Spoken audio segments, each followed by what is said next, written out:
Assalamualaikum warahmatullahi wabarakatuh. Puji syukur kita sampaikan kehadirat Allah SWT atas terselenggaranya Public Expose PT Global Sukses Solusi Tbk dengan capaian 2022 yang cukup baik di tengah kondisi tech winter. Dan dalam kesempatan Public Expose tahun 2023 untuk pemaparan capaian tahun 2022 dan juga rencana ke depan seperti yang disampaikan oleh moderator tadi, kami dari PT Global Sukses Solusi Tbk terdiri dari direksi, senior leaders, dan juga dari entitas anak yaitu PT Solusi Kampus Indonesia, di mana kami mengakuisisinya pada Mei 2022 lalu dan telah bergabung juga bersama kita CEO iKampus. Dalam paparan Public Expose kali ini ada dua tema yang akan kita highlight. Yang pertama adalah memperkuat bisnis di tengah-tengah situasi tech winter. Kemudian yang kedua adalah memaintain kekuatan bisnis kami, di mana harapannya adalah kondisi bisnis perseroan tetap stabil dan juga berkelanjutan. Nah, untuk mengawali Public Expose paparannya, kami tak lupa ingin berterima kasih kepada seluruh stakeholder, jajaran manajemen, baik seluruh direksi dan juga komisaris perseroan, kemudian juga direksi dan komisaris entitas anak, kemudian juga para pemegang saham, dan juga seluruh investor publik. Tak lupa pula kepada para pengguna produk dan layanan kami, baik di PT GSS Tbk dan juga di kampus. Nah, terkait dengan fokus dan juga yang tadi kami sebutkan adalah pengguna kami, barangkali untuk mengawali sesi Public Expose ini kami juga akan meng-highlight penetrasi pasar kami sesuai segmen para pengguna yang akan disampaikan oleh Pak Hasto. Kami persilakan, Pak. Terima kasih Pak Nisar. Bapak dan Ibu sekalian, mungkin bisa saya sampaikan sebelum saya paparkan terkait dengan segmen pasar. Global Sukses Solusi atau biasa disebut sebagai RUN System itu adalah penyedia solusi untuk digitalisasi atau integrasi bisnis proses dalam satu korporasi. Jadi kami memberikan solusi-solusi digital terhadap kebutuhan integrasi, otomatisasi terhadap suatu pengelolaan perusahaan. Jadi bagaimana kami melihat pasar?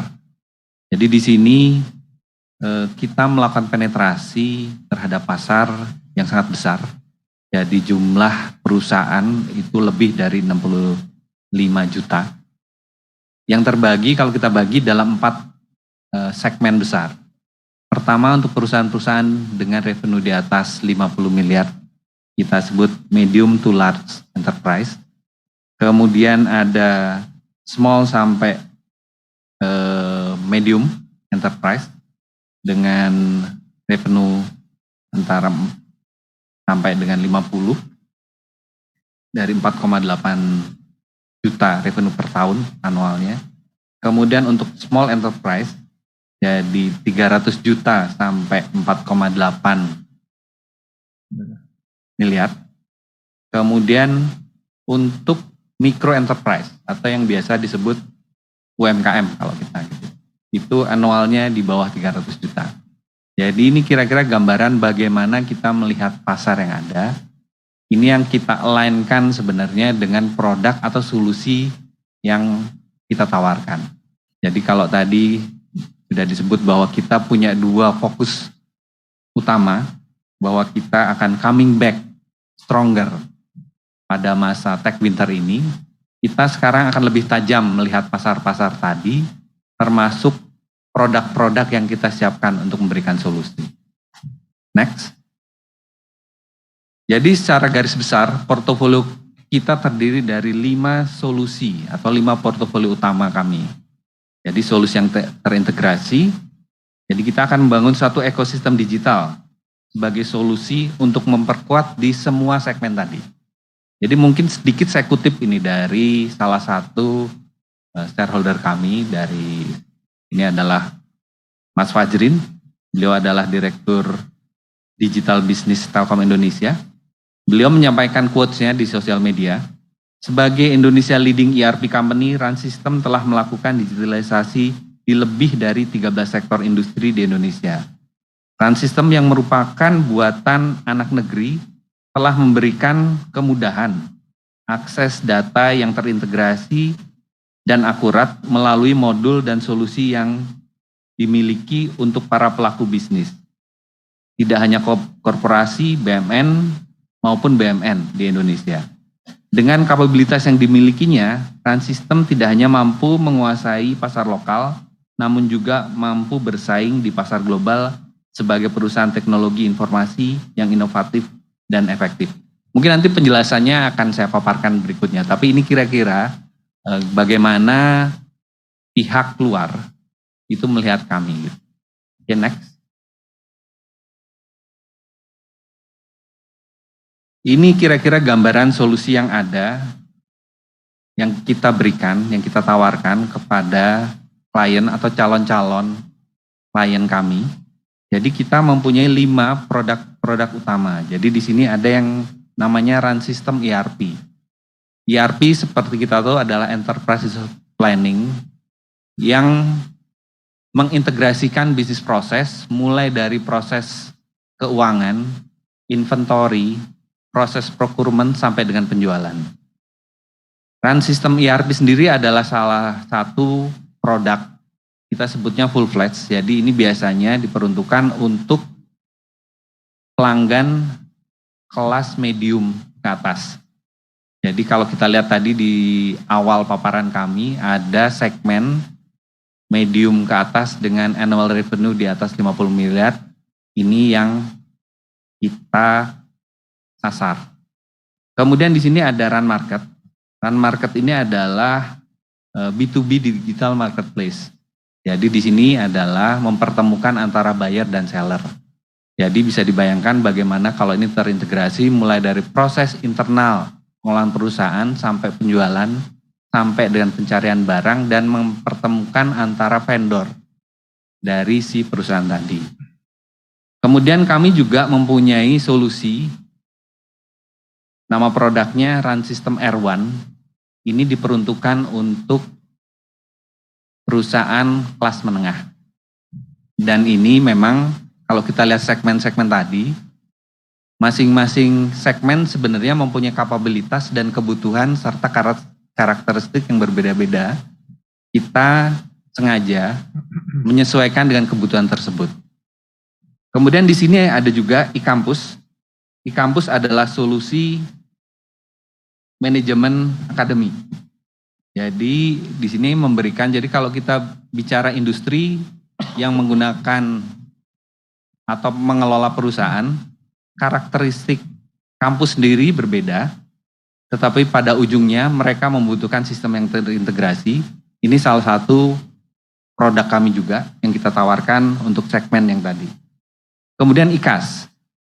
IKAS ini diperuntukkan untuk perusahaan-perusahaan mikro atau biasa kita sebut UMKM yang ini dirasa cocok, paling tidak ini akan menjadi solusi atau entry point dari klien-klien kami yang akan tumbuh, bahkan kalau tumbuh mereka bisa menggunakan solusi ini atau disolusikan oleh produk-produk kami yang lain.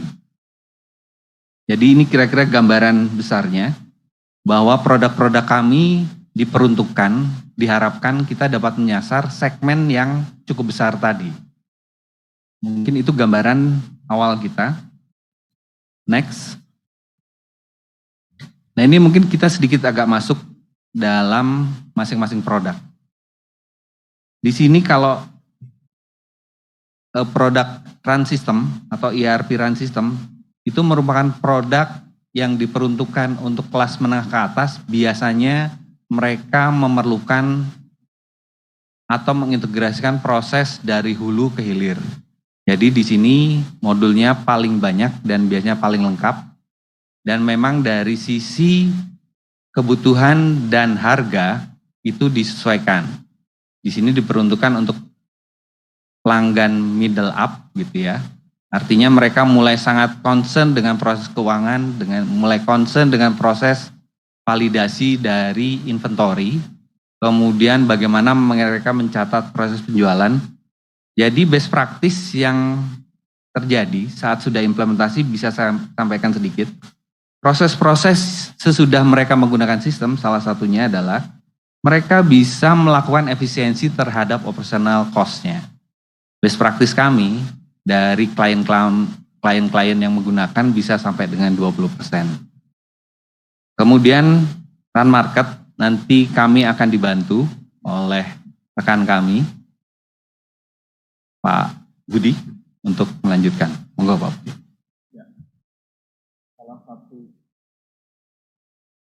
Salah satu visi besar PT Global Sukses Solusi adalah memberikan dampak positif ke seluruh segmen bisnis yang ada di Indonesia. Untuk ERP contohnya ya, di awal hanya perusahaan Fortune 500 yang hanya bisa menggunakan ERP, kemudian dengan adanya run sistem ERP, perusahaan-perusahaan di Indonesia pun mampu bersaing dengan menggunakan ERP yang sejenis. Setelah itu kami mencoba melebarkan dampak positif ini ke segmen yang lebih ukurannya lebih kecil, yaitu dari segmen menengah, di mana dengan alasan tersebut kami berinovasi dalam menciptakan produk baru yaitu R1. Di mana R1 ini terdiri dari modul yang lebih kecil yang memang dibutuhkan oleh segmen tersebut. Dimulai dari modul procurement, kemudian ada modul inventory, modul sales, modul financial, dan modul accounting. Bisnis modelnya pun berbeda. Perusahaan yang menjadi klien R1 tidak perlu membayar modal besar di depan gitu.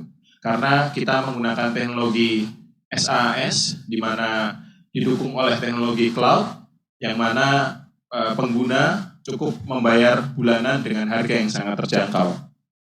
Kemudian produk kedua yaitu Run Market. Run Market adalah B2B digital marketplace ataupun commerce di mana didukung oleh kemampuan e-purchasing maupun e-procurement. Tentunya salah satu tantangan yang besar adalah di supply chain management, di mana prosesnya sangat panjang sekali dan cukup rumit. Dan dengan adanya Run Market ini, kita berharap bahwa kita dapat melakukan efisiensi dari sisi operasional maupun dari sisi finansial dalam proses supply chain yang ada di industri Indonesia. Salah satu use case yang kami dapatkan adalah dengan adanya Run Market ini tercipta efisiensi sebesar 10% dalam pengadaan atau purchasing yang ada di perusahaan. Bisnis modelnya pun sangat memudahkan, yaitu kita menerapkan freemium, di mana perusahaan bisa menggunakan secara gratis, tapi ketika membutuhkan fitur yang lebih advance, tentunya kami memberikan harga yang terjangkau. Dan setelah itu adalah produk IKAS. Tadi kita sudah bahas bahwa kita mendukung dari perusahaan dari skala enterprise, medium, dan juga small. Dengan adanya IKAS, kita juga mendukung piramida yang paling bawah di piramida bisnis yang ada di Indonesia dengan jumlah yang paling besar, yaitu piramida usaha mikro dengan jumlah lebih dari 60 juta. Di IKAS sendiri kita memiliki modul-modul yang cukup simple sehingga bisa digunakan oleh usaha mikro tersebut gitu. Tidak menyulitkan tapi memudahkan. Ada modul POS, kemudian juga ada modul PPOB, kita terintegrasi dengan jasa logistik dan delivery dan juga menyediakan financial reporting. Harapannya dengan adanya IKAS, pencatatan yang baik, kemudian juga usaha mikro mampu meningkatkan revenue-nya, usaha mikro ini ke depannya bisa naik kelas. Dari mikro, kemudian menjadi small, kemudian ketika menggunakan R1 dengan operasional yang lebih bagus, menjadi medium enterprise, dan akhirnya bisa kita bantu dengan produk ERP kita, yaitu run system ERP. Nah, kemudian untuk e-kampus, lebih nyaman barangkali kalau kita pakai frasa yang sederhana, e-kampus itu ERP untuk kampus. Jadi semangatnya sama dengan run system ERP, menyelesaikan masalah di 3 hal. Masalah elektronifikasi data, masalah integrasi data, masalah agregasian data. Nah, di kampus domainnya pada kampus meliputi 2 fungsi. Fungsi yang utama adalah fungsi Tridharma perguruan tinggi, pendidikan, pengajaran, dan penelitian dan pengabdian, dan fungsi-fungsi support, fungsi-fungsi penyangga. Kita mengembangkan solusi digital untuk perguruan tinggi end-to-end, mulai dari penerimaan mahasiswa baru hingga graduation, beserta semua proses bisnis dan dinamika di antaranya. Dan banyak efisiensi, banyak efektiviti yang dihasilkan yang menyumbang banyak hal positif bagi pengelolaan kampus, bagi manajemen kampus, dan pada akhirnya bisa berdampak pada sivitas akademia perguruan tinggi. Next. Oke, mungkin kita masuk sekarang ke ekspansi dalam ekosistem yang terus tumbuh berkembang. Sesuai dengan fokus kita bahwa kita ingin memperkuat di tahun ini gitu ya, di dalam masa tech winter ini. Ini salah satu yang bisa kami sampaikan, run system sendiri yang targetnya adalah untuk perusahaan-perusahaan kelas menengah dan besar gitu ya. Itu pertumbuhan dari tahun 2021 ke 2022 yang sebelumnya ada 20 klien, sekarang sudah menjadi 24 klien. Dengan gross transaction value-nya mencapai 25 triliun. Kemudian kalau kita bicara industri, seperti sudah kami sampaikan, ada lebih dari 13 industri.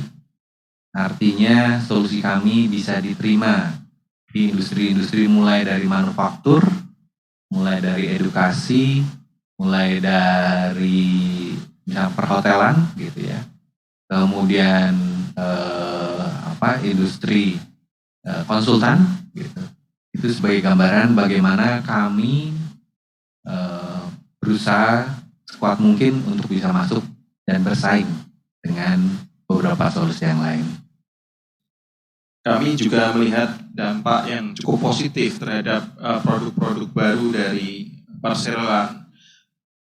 Di sini R1 yang baru dipasarkan di tahun lalu, sudah ada puluhan entitas dan saat ini lebih dari 99 users yang menggunakan secara berbayar produk tersebut. Kemudian untuk run market sudah ada ratusan pengguna, di mana di antaranya di tahun lalu ada 124 perusahaan yang menggunakan layanan dari run market, di mana tercipta lebih dari 300 juta nilai transaksi yang terjadi di platform run market. Sedangkan di IKA sendiri penggunanya meningkat drastis dibanding 2021, lebih dari 36 kali peningkatan, di mana usernya saat ini kurang lebih ada 15.000 usaha mikro yang menggunakan POS dan fitur PPOB, di mana pada tahun 2022 juga pencatatan transaksi yang terjadi lebih dari 3 miliar. Sementara untuk e-kampus, pertumbuhan pelanggan tahun 2022 merupakan pertumbuhan tertinggi sejak Perseroan berdiri. Sesuatu hal yang positif sekali untuk Perseroan, dan saya pastinya juga bersyukur. Ada peningkatan 21% dari 2021 total perguruan tinggi yang kami layani. Jadi sekitar 345 perguruan tinggi, baik universitas, politeknik, akademi, sekolah tinggi maupun akademi yang kami layani di dalamnya. Dan kami memang sedang mengembangkan platform penjaminan mutu internal yang kami terus kembangkan dan sempurnakan, yang harapannya jadi salah satu tumpuan untuk peningkatan pertumbuhan e-kampus di tahun-tahun ke depan. Next. Oke, mungkin ini gambaran footprint kami gitu ya. Jadi cukup luas. Jadi kita sudah menjangkau lebih dari 500 desa di seluruh Indonesia. Kemudian lebih dari 50 kota di Indonesia. Jadi artinya hampir seluruh Indonesia lah. Ya. Kemudian kita juga sudah menjadi solusi lebih dari 13 industri. Konsultan, agro, forestry, kemudian manufaktur, perhotelan, kira-kira itu sebagai gambaran. Dengan dengan jangkauan yang luas tadi, sebenarnya kita tidak bekerja sendirian. Jadi kita dibantu oleh lebih dari 25 mitra distribusi, jadi distribution partner, reseller, ada juga application partner. Jadi ini salah satu memang niat kita untuk memperkuat. Jadi kita bekerja sama dengan para mitra yang dapat saling memberi benefit masing-masing gitu ya, membantu kita untuk menjangkau pasar yang bukan cukup ya, mungkin sangat besar, 65 lebih juta tadi. Kemudian nilai gross transaction value secara total, tahun kemarin kita mencapai 25 triliun. Kemudian pengguna secara global gitu, total pengguna di atas 2 juta. Jadi kontribusi paling besar mungkin dari tadi e-kampus tadi yang cukup besar menjangkau user-user yang tersebar di seluruh Indonesia. Oke, next. Baik, melanjutkan yang disampaikan oleh Pak Hasto dan rekan-rekan. Dari semua produk dan layanan yang kami punya, dari mulai ERP run system, kemudian juga ERP R1, kemudian juga ada run market, IKAS dan juga e-kampus, kami berhasil mencatatkan GTV dengan kenaikan 117%, di mana pada tahun 2021 ada di kisaran 11 triliun, kemudian di akhir tahun 2022 ada di kisaran 25 triliun. Begitu juga dengan kenaikan merchant, ini juga mengalami peningkatan yang cukup tinggi, di mana peningkatannya adalah sebanyak 54 kali. Pada 2021 akhir, merchant yang ada di merchant perseroan ada 290 merchant, dan di tahun 2022 akhir itu ada di angka hampir 16.000 merchant. Kemudian dari sisi pengguna, ada peningkatan juga yang lebih tinggi lagi, yaitu di angka 193 kali, di mana pada akhir tahun 2021 pengguna kami adalah 13 ribuan pengguna, dan di akhir tahun 2022 tercatat hampir 3 juta pengguna dari produk dan layanan perseroan. Kemudian beralih kepada ikhtisar keuangan. Tentunya dengan peningkatan yang tadi disampaikan sebelumnya, ini juga tercermin pada laporan keuangan kami di akhir tahun 2022. Kami mencatatkan pertumbuhan revenue sebesar 534% di tahun 2022, yaitu di angka 31 miliar lebih. Kemudian dari sisi gross profit, ini mengalami peningkatan 1.787%, di angka 26 miliar. Kemudian dari sisi operating profit, peningkatannya sebesar 133%, di angka hampir 5 miliar, dan net income sendiri ada peningkatan sebesar 132%, sebesar 3,4 miliar. Kemudian dari struktur permodalan yang kami dari waktu pantau dan juga terus berupaya untuk meningkatkan dan juga memperkuat struktur permodalan kami, total aset kami di tahun lalu di sekitar 70 miliar, dan di tahun 2021 maksud kami, di akhir tahun 2022 mengalami peningkatan di kisaran angka 86 miliar. Kemudian dari sisi liabilitas, ini juga terjadi peningkatan sebesar 10 miliaran, di mana sebelumnya hampir 2 miliar, dan di tahun 2022 akhir ada di kisaran 12 miliar untuk menopang bisnis, kami coba melakukan leverage untuk mengoptimasi sumber daya yang ada untuk juga menyikapi berbagai permintaan bisnis dari para pengguna. Kemudian dari sisi total ekuitas, peningkatan juga terjadi di mana sebelumnya di angka 67-an miliar ekuitas kami di tahun 2021 dan pada akhir tahun 2022 ekuitas kami ada di kisaran 73 miliar seperti itu.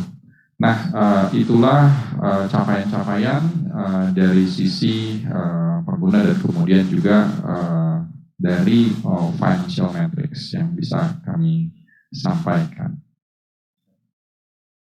Ya, mungkin akan saya sampaikan pencapaian di luar finansial, jadi pencapaian dan beberapa peristiwa penting perseroan.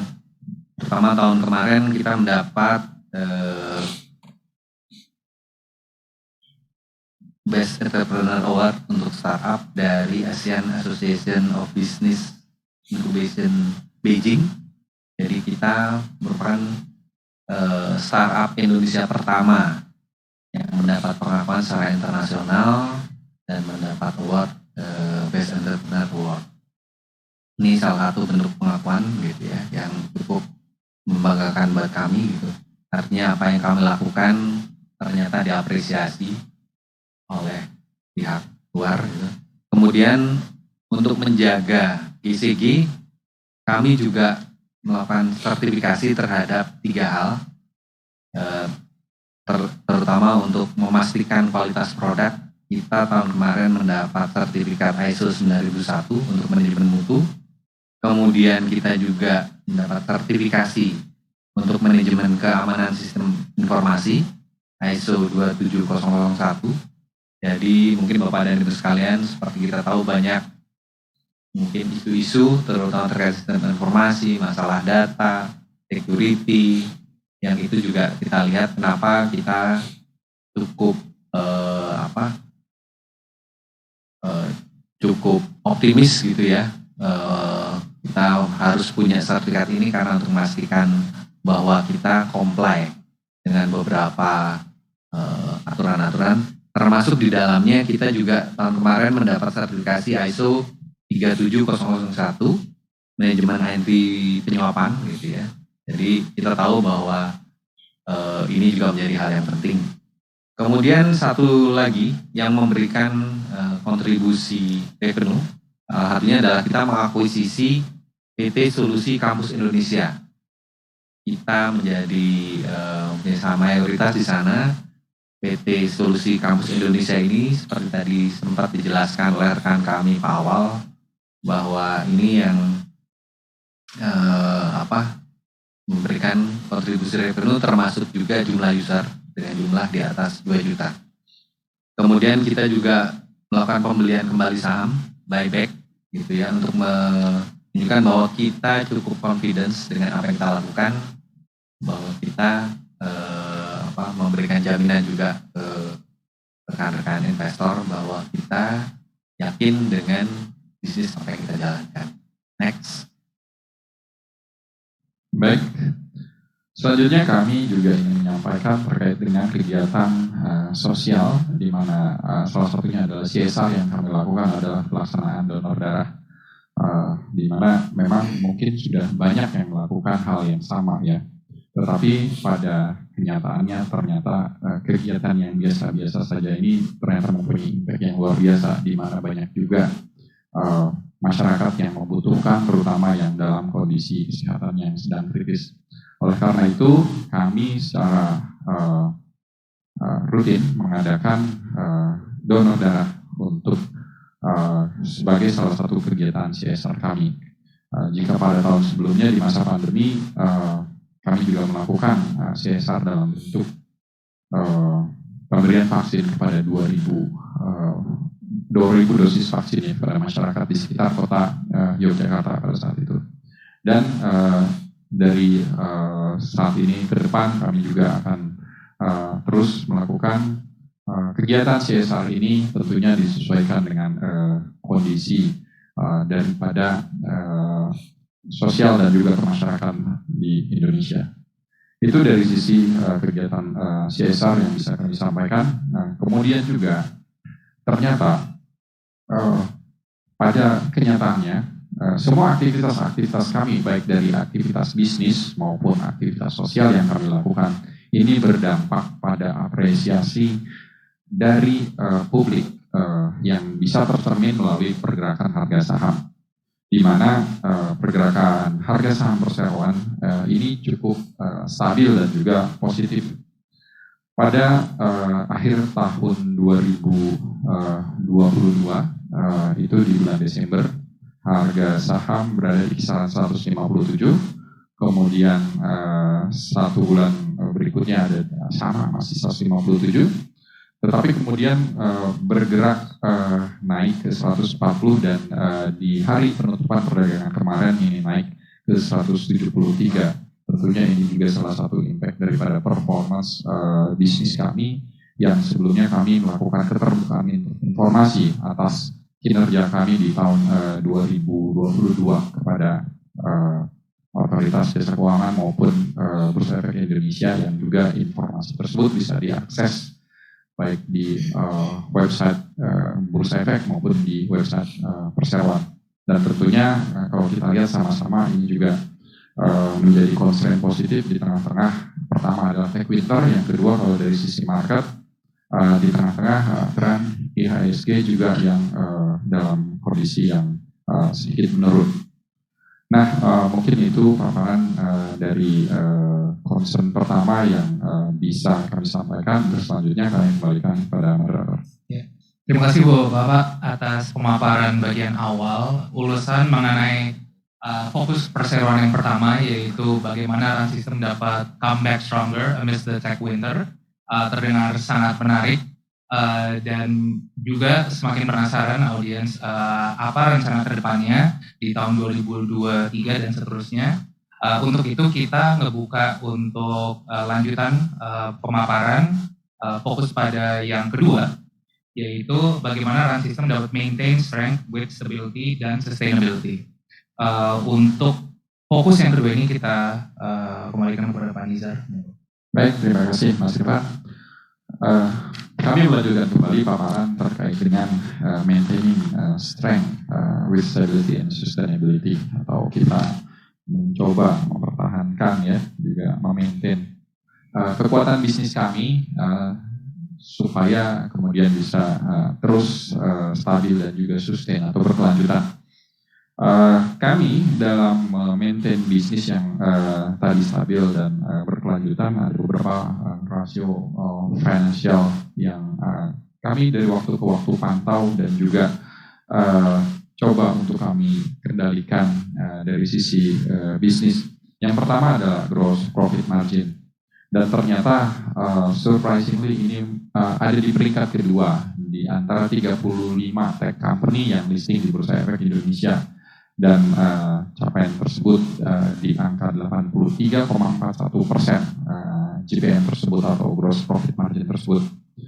Nah, kemudian di sisi gross profit margin ini yang kami fokuskan adalah menjaga dan meningkatkan traksi pendapatan tentunya dari semua produk dan layanan yang kami punya, dan juga kami mencoba untuk mengontrol direct cost dari semua produk dan layanan kami, sehingga gross profit margin ini tetap terjaga dengan baik dan bahkan meningkat.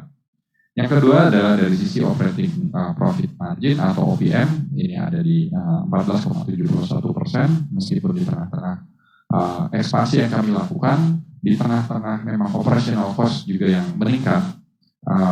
Kami juga cukup bersyukur kami berada di peringkat 10 besar di antara 35 tech company yang listing tadi.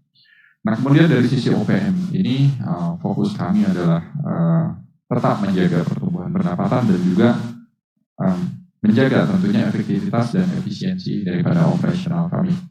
Kemudian yang ketiga dari sisi current ratio untuk menjaga likuiditas daripada perseroan, kami terus berupaya untuk menjaga dan meningkatkan performa bisnis tentunya, dan juga menjaga liabilitas jangka pendek.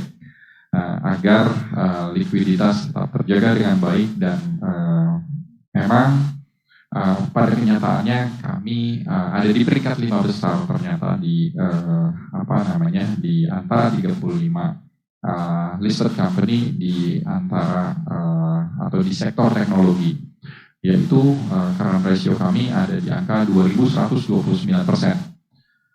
Nah, beralih kepada satu lagi yang di tengah-tengah kami juga ingin melakukan ekspansi dan juga meleverage bisnis, tetapi di sisi lain kami tetap memantau bagaimana kondisi kesehatan perseroan dengan juga memperhatikan debt to equity ratio kami, di mana fokus yang kami lakukan adalah mengoptimasi tentunya liabilitas perseroan.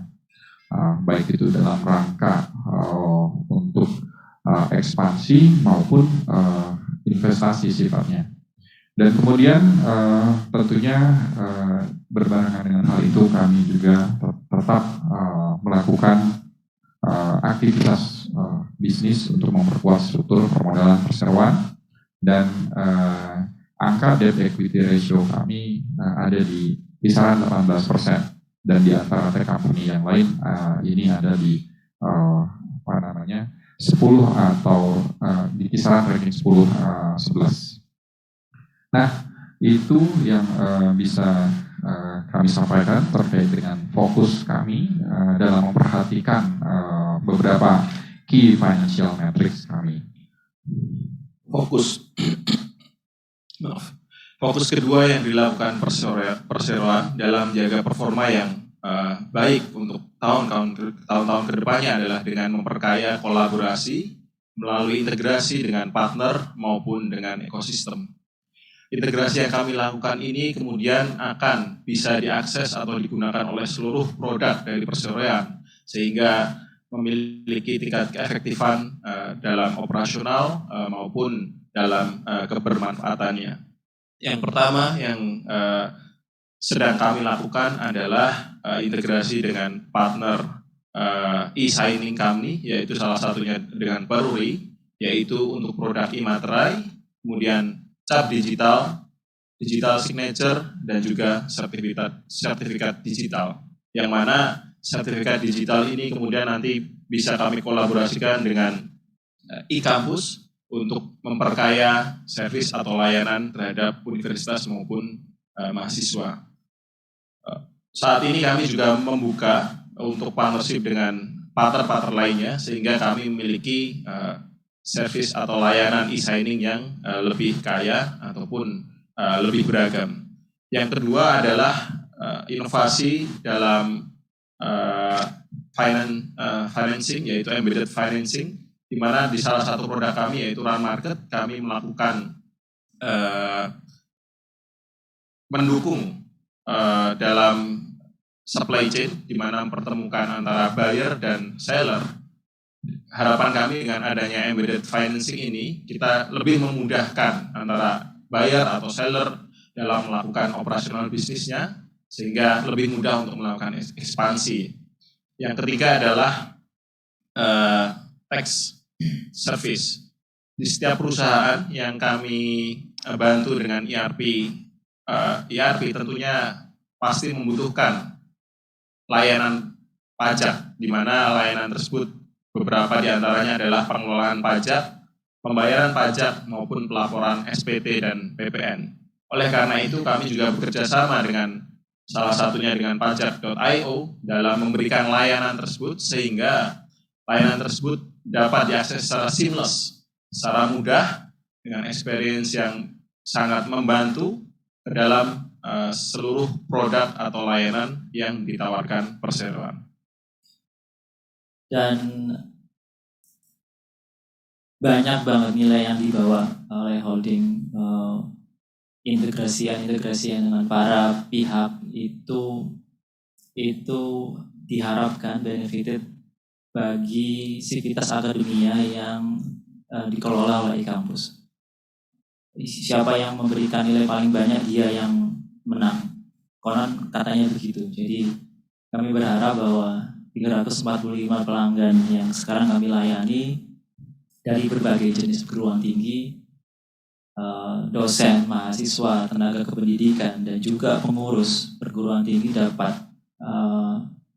menikmati, dapat mengakses layanan-layanan non-akademik, tapi krusial untuk kehidupannya, untuk kesehariannya dengan banyaknya opsi yang diberikan oleh Transistem. Dan di kampus sendiri kita sudah terintegrasi dengan 20 institusi perbankan swasta nasional dan nasional. Dan jadi kalau sekarang kalau dulu bilangnya integration within, sekarang integration among. Ada banyak titik-titik yang sedang disusun dan akan terus disusun, begitu ya Mas Budi ya.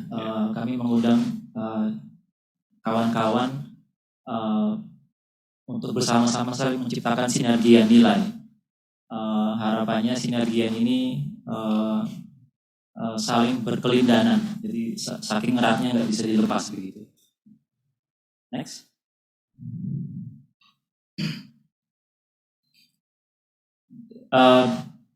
Dan kami sempat beranjak sana ke Timor Leste atas undangan